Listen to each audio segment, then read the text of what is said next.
மாவு நல்லா ஊறி சாஃப்டாக வந்திருக்கு. இதிலிருந்து கொஞ்சம் கொஞ்சமாக எடுத்து உங்களுக்கு வேண்டிய சைஸில் உருட்டிக்கோங்க. கையில் நடுவில் வச்சு கிராக் இல்லாமல் மெதுவாக உருட்டுங்க. நடுவில் ஒரு குழி போட்டு இந்த டூட்டி ஃப்ரூட்டிலிருந்து 1-2 எடுத்து ஃபில் பண்ணிக்கோங்க. இந்த டூட்டி ஃப்ரூட்டி ஆப்ஷனல் தான். நீங்கள் வேணும்னா பாதாம் முந்திரி கூட வச்சுக்கலாம்.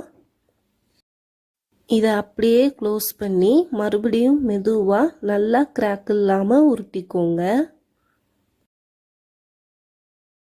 அவ்வளோதான். இதை அப்படியே ஒரு பிளேட்டுக்கு ட்ரான்ஸ்ஃபர் பண்ணிடலாம். பிடிச்ச தடம் கூட குலாப் ஜாமுனில் விழுந்திருக்கு. அவ்வளோ சாஃப்டாக இருக்குது. ஒரு கிராக் கூட இல்லை. இந்த மாதிரி நீங்களும் உருட்டி வச்சுக்கோங்க. இப்போ சீனி பாகு ரெடி பண்ணிடலாம். அதுக்கு ஒரு